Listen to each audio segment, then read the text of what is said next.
दोस्तों, आज जो रेसिपी मैं लेके आई हूँ उसको खाने के बाद आपकी हड्डियां हो जाएंगी लोहे जैसी मजबूत, बाल झड़ना हो जाएंगे बंद और जो भी आपकी बॉडी में दर्द है वो सब हो जाएंगे छूमंतर। और इम्यूनिटी इतनी बढ़ जाएगी कि आपको सर्दी जुकाम वगैरह तो छू भी नहीं पाएगा, क्योंकि आज हम इसमें कुछ ऐसी जादुई जड़ी बूटियां डालने वाले हैं जिससे आपकी सेहत दुगनी चार गुनी मजबूत हो जाएगी। बच्चों के साथ बड़े और बुजुर्ग भी इस लड्डू को बहुत अच्छे से एंजॉय कर पाएंगे। और अगर एक लड्डू आप दिन में खा लेंगे तो आपकी ताकत अगले 1 साल के लिए कई गुना ज़्यादा बढ़ जाएगी। तो चलिए ऐसी जादुई रेसिपी हम आपके साथ शेयर करते हैं। तो सबसे पहले मैंने यहाँ 1.5 किलो गुड़ ले लिया है और उसको अच्छे से ग्रेट कर लिया है। अब हमने यहाँ डाला है एक कढ़ाई में 1 टेबल स्पून घी। यहाँ मैंने ली है गोंद। ये खाने वाली गोंद है दोस्तों, इसके फायदे तो आप सब जानते ही होंगे। ये कैल्शियम से भरपूर है, साथ ही आपकी हड्डियों में अगर कोई दर्द है उसके लिए बहुत फायदेमंद है। बुजुर्गों की दवाइयों में तो ये रामबाण औषधि होती है। साथ ही इसके और भी कई सारे बेनिफिट्स होते हैं। तो सबसे पहले घी को गर्म कर लेंगे और उसमें थोड़ा सा गोंद डालेंगे। ध्यान रखें कि फ्लेम को स्लो ही रखें, बहुत तेज फ्लेम में इसको फ्राई ना करें। थोड़ा सा इसमें गोंद डाल के लगातार चलाते हुए हमें इसको सेक लेना है। जब ये गोंद अच्छे से सीख जाएगी, ये काफ़ी अच्छे से फूल जाएगी और इसका कलर भी थोड़ा सा चेंज हो जाएगा, साथ ही इसमें बबल्स आना भी बंद हो जाएंगे। तब तक हमें इस गोंद को अच्छे से फ्राई करना है। और जब ये गोंद अच्छे से फ्राई हो जाएगी तो हम इसको एक कढ़ाई में से निकाल लेंगे और जो गुड़ हमने घिस के रखा हुआ है उसके ऊपर से डाल देंगे। जितने भी हम ड्राई फ्रूट करने वाले हैं, रोस्ट करने वाले हैं घी में, उन सारी चीज़ों को हमें गुड़ के ऊपर ही लगातार डालते जाना है। जब हम गरम-गरम चीज़ों को इस पे डालेंगे तो ये अपने आप से थोड़ा-सा और नरम हो जाएगा और हमें इसको पिघलाने की ज़रूरत नहीं पड़ेगी। गोंद को आप इस तरह से चूर करके भी देख लें। गोंद अगर अच्छे से पाउडर बन जाती है, यानी आपकी गोंद बढ़िया से सिक रही है, तो सारी गोंद को हमें इसी तरह से तल लेना है और गुड़ के ऊपर डाल देना है। अब जो घी बचा है उसमें हमें डालना है चिरौंजी। चिरौंजी डालने के बाद इनको हमें थोड़ा-सा गुलाबी होने तक भूनना है। जब चिरौंजी को हम गुलाबी होने तक भूनेंगे, इनमें से बहुत ही प्यारी सी खुशबू आने लगेगी। जब इनमें अच्छी खुशबू आने लगे और इनका कलर भी अच्छे से चेंज हो जाएगा, तो इसको भी हम गुड़ के ऊपर डाल देंगे। अभी आपको दिख रहा होगा घी थोड़ा सा गंदा हो गया है। अब हम इस घी में और कुछ फ्राई नहीं करेंगे, बल्कि ये जो चिरौंजी है घी के समेत ही हमें गुड़ के ऊपर डाल देना है। तो चिरौंजी का कलर चेंज हो गया है तो इसको हम गुड़ के ऊपर डाल देते हैं और वापस से इस कढ़ाई को हम गैस पे रख लेते हैं और इसमें डालेंगे 1 टेबल स्पून घी फिर से। अब इसमें डालेंगे हम 200 ग्राम के करीब कटे हुए काजू। काजुओं को हमने कट कर लिया है, सारे ड्राई फ्रूट्स को दोस्तों छोटे छोटे टुकड़ों में कट कर लें, ताकि जब आप लड्डू बनाएंगे तो ये अच्छे से मिक्स उसमें हो पाएंगे। अगर ज़्यादा बड़े हम ड्राई फ्रूट डालेंगे तो कोटिंग अच्छे से नहीं होगी, लड्डू में टेस्ट अच्छे से नहीं आएगा, गुड़ अच्छे से मिक्स नहीं होगा। तो काजू अच्छे से गुलाबी हो गए हैं, इनको भी निकाल के हमें इसी मिक्सचर के ऊपर डाल देना है। तो वापस चलते हैं कढ़ाई की तरफ। कढ़ाई खाली हो गई है तो वापस से इसमें हम डालेंगे 1 टेबल स्पून घी और हमने यहाँ पे 200 ग्राम लिए हैं कटे हुए बादाम और 200 ग्राम ही हमने यहाँ पे लिए हैं कटे हुए पिस्ते। इन दोनों चीज़ों को हमें एक साथ ही कढ़ाई में डाल देना है और अच्छे से इनको भी हमें पिंकिश होने तक फ्राई कर लेना है। साथ ही हमें इसमें डालना है हल्दी, सौंठ पाउडर और पीपरा पाउडर। ये तीनों बहुत ही जादुई औषधियाँ होती हैं दोस्तों। सर्दियों में इनका सेवन अगर आप करेंगे तो आपकी इम्यूनिटी भी अच्छी रहेगी, आपको कोई दुख तकलीफ बीमारी वगैरह नहीं होगी।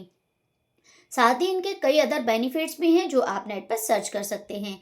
तो अब सारी चीज़ों को हमने डाल लिया है मिक्सचर पे और कढ़ाई को भी हमने अच्छे से क्लीन कर लिया है। हमने यहाँ पे लिए हैं लगभग 200 ग्राम के करीब मखाने, जिनको हमने टुकड़ों में छोटा छोटा कट कर लिया है।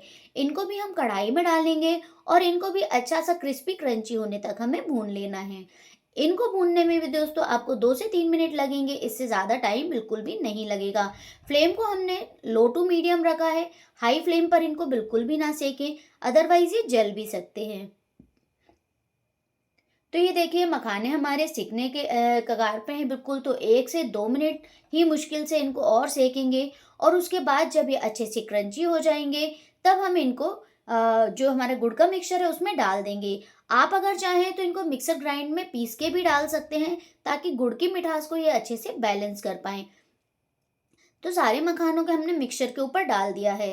वापस से कढ़ाई में हमने 1 टेबल स्पून घी डाला है और यहाँ पे हमने लिए हैं लगभग 100 ग्राम पॉपी सीड्स। पॉपी सीड यानी खसखस। खसखस खाने के बहुत सारे फायदे होते हैं दोस्तों, इसीलिए ये सुपर फूड जो बना रहे हैं हम, उसमें हम खसखस को भी ऐड करेंगे। इसका फ्लेवर भी बहुत अच्छा आता है दोस्तों, इसलिए इसको ज़रूर ऐड करें। तो खसखस को भी हमें स्लो फ्लेम पे अच्छे से फ्राई कर लेना है, जब तक कि इसमें से अच्छी खुशबू ना आने लगे और इसका कलर भी चेंज ना हो जाए। तो खसखस का कलर चेंज हो गया है, फ्लेम को हमने एकदम स्लो रखा है। इसमें हमें डालना है लगभग 3 चम्मच हल्दी। ये खाने वाले चम्मच हैं दोस्तों, लेकिन मैं अच्छे से ऊपर तक भर के इसमें हल्दी डाल रही हूँ और इसी तरह से इसको हमें थोड़ा-सा सेंक लेना है। इसके साथ ही हम जो औषधियाँ ली हैं, उनको भी हम इसमें मिक्स कर देंगे। तो अब हम इसमें मिक्स करने वाले हैं सौंठ का पाउडर। सौंठ यानी कि ड्राई जिंजर। इसके भी हम लगभग 2.5 से 3 चम्मच हमें इसमें डाल देना है, क्योंकि ये भी बहुत ज़्यादा फायदेमंद होता है। अगर किसी को वात की शिकायत है, किसी को घुटने में दर्द है, कमर में दर्द है, उसके लिए बहुत ही ज़्यादा फायदेमंद है। साथ ही इसमें हम डालेंगे 2 चम्मच पीपरा पाउडर। इसके भी हेल्थ बेनिफिट्स बहुत ज़्यादा हैं दोस्तों। आपके शरीर में जो भी वात पित्त और कफ होता है, उसको ये काफ़ी हद तक बैलेंस करता है। तो मसाला जो है थोड़ा सा ड्राई हो गया है, तो थोड़ा सा घी इसमें ऐड कर दें ताकि मसाला अच्छे से सिक जाए और ज़्यादा ड्राई ना हो। इन सब चीज़ों को डालने के बाद हमें इसको बहुत ज़्यादा सेकने की ज़रूरत नहीं है दोस्तों। बस मुश्किल से 25 से 30 सेकंड इनको रोस्ट करेंगे और अब इन सारी चीज़ों को हम गुड़ के ऊपर डाल देंगे। कढ़ाई अभी हल्दी वाली पीली है दोस्तों, हमें इसका कलर बिल्कुल नहीं हटाना है। हमने यहाँ पे एक सूखा हुआ नारियल के गोले को कद्दूकस कर लिया है और उसको अब हम इस कढ़ाई में डाल देंगे। ये गोला क्या है, ये सारी हल्दी को एब्जॉर्ब कर लेगा और ये बढ़िया सा एक कलर बन के इसका तैयार हो जाएगा। इस गोले को भी हमें यानी कि इस नारियल के चूरे को भी हमें थोड़ा सा सेक लेना है, ताकि हमारी कढ़ाई भी साफ हो जाएगी। साथ ही ये जो नारियल का चूरा है, ये भी अच्छे से सिक जाएगा। बहुत ज़्यादा इसको ना सेकें दोस्तों, मुश्किल से 1 से 2 मिनट में जब ये हल्का-सा इसमें टेक्सचर चेंज हो जाएगा, बस उतना ही हमें इसको गरम करना है। अगर इसको बहुत ज़्यादा सेक लेंगे तो इसमें नारियल की खुशबू आने लग जाएगी। तो नारियल भी अच्छे से भून के तैयार हो गया है, इसको भी हम वापस से उसी मिक्सचर पर डाल देते हैं। सारी गरम-गरम चीज़ें जब गुड़ के ऊपर डालते हैं तो गुड़ थोड़ा-सा मेल्ट हो जाता है, यानी कि थोड़ा-सा नरम पड़ जाता है और गुड़ के अंदर इन सारी चीज़ों को मिलाना बहुत आसान हो जाता है। ये जो मखाने हमने साबुत-साबुत डाल दिए हैं, इनको अच्छे से रब कर देंगे हाथों से, क्योंकि हमको इनका थोड़ा-सा चूरा करना है। आप चाहें तो मिक्सर में भी इनका पाउडर बना के डाल सकते हैं, ताकि ये मिठास को अच्छे से बैलेंस कर लें। तो अब इन सारी चीज़ों को दोस्तों हमें अच्छे से मिक्स करना है। अभी सारी चीज़ें गरम-गरम हैं, इसलिए सबसे पहले मैं एक चम्मच की सहायता से इसको मिक्स करूँगी और जब ये सारी चीज़ें थोड़ी-सी ठंडी हो जाएँगी, 1 से 2 मिनट में मिक्स कर कर के ये सब ठंडे हो जाएँगे, फिर हम इनको हाथ से रब करेंगे। दोस्तों ये लड्डू ज़्यादातर उन महिलाओं को दिए जाते हैं जिनकी डिलीवरी वगैरह होती है, जिनको काफ़ी ज़्यादा कमज़ोरी होती है। लगभग 1 महीने तक उनको ये लड्डू खाने के लिए बोला जाता है। आप लोगों ने भी कई लोग आप लोग इन लड्डुओं को जानते होंगे, तो इनकी इम्पोर्टेंस तो आपको पता ही होगी। तो रिक्वेस्ट है दोस्तों, वीडियो को पूरा देखें और लाइक, शेयर, कमेंट, सब्सक्राइब भी करें और किस-किस ने ये लड्डू खाए हैं, मुझे कमेंट बॉक्स में ज़रूर शेयर करें। अगर आपको और भी ज़्यादा हेल्थ बेनिफिट्स इनके पता हैं, वो भी आप मुझे कमेंट बॉक्स में ज़रूर बताएं। तो लड्डुओं का मिक्सचर अच्छे से हमने मिक्स कर लिया है, अब इसके लड्डू बनाते हैं। देखिए अभी भी इसके लड्डुओं को बनाने में थोड़ी सी दिक्कत आ रही है, क्योंकि इसमें घी अभी भी थोड़ा कम है।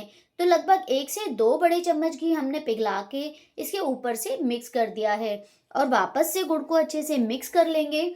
और जब ये थोड़ा सा छूने लायक हो जाएगा, क्योंकि हमने इसमें गर्म घी डाला है, तो तुरंत हाथ ना डालें, थोड़ा ठंडा हो जाएगा, फिर इसके लड्डू बना के हम तैयार कर लेंगे। तो सारा मिक्सचर रेडी हो गया है दोस्तों।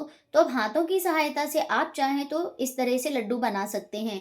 मैं आपको एक लड्डू ऐसे बना के दिखाऊंगी और फिर एक बहुत ही इजी तरीका बताऊंगी, जिससे आपके लड्डू बहुत ही फटाफट बन के तैयार हो जाएंगे।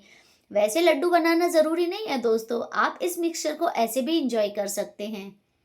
तो मैंने यहाँ पे एक पॉलीथीन ले ली है नॉर्मल वाली, जिसमें हम सब्जी वगैरह कई बार लेके आते हैं, और इसमें डालेंगे 1 लड्डू के बराबर का चूरा और अब इस पॉलीथीन को अच्छे से पैक कर लेंगे और हाथों से लड्डू का शेप देंगे। आप सोच रहे होंगे इसमें क्या डिफरेंस है, लेकिन जब आप इस तरह से लड्डू बनाएंगे तो आपको खुद पता चल जाएगा। जब पॉलीथीन में डाल के हम कोई भी लड्डू बनाते हैं, तो लड्डुओं को बनाने में लगने वाला टाइम जो होता है वो बहुत कम हो जाता है और लड्डू बहुत फटाफट बन के तैयार हो जाते हैं। तो देखिए इसी तरीके से मैंने एक लड्डू बना लिया है, एक और लड्डू बना के हम इसी तरीके से तैयार कर लेते हैं। ध्यान रखिए दोस्तों कि पॉलीथीन लड्डुओं के बीच में ना फंसे, अदरवाइज जब आप लड्डू निकालेंगे तो वो टूट जाएगा। तो लीजिए लड्डू बन के तैयार है। बहुत जल्दी बहुत फास्ट इससे लड्डू बन के तैयार हो जाते हैं। मैंने यहाँ थोड़े से लड्डू बना लिए हैं, बाकी चूरा रखा है। तो दोस्तों मेरे वीडियो को लाइक कमेंट शेयर सब्सक्राइब जरूर करें।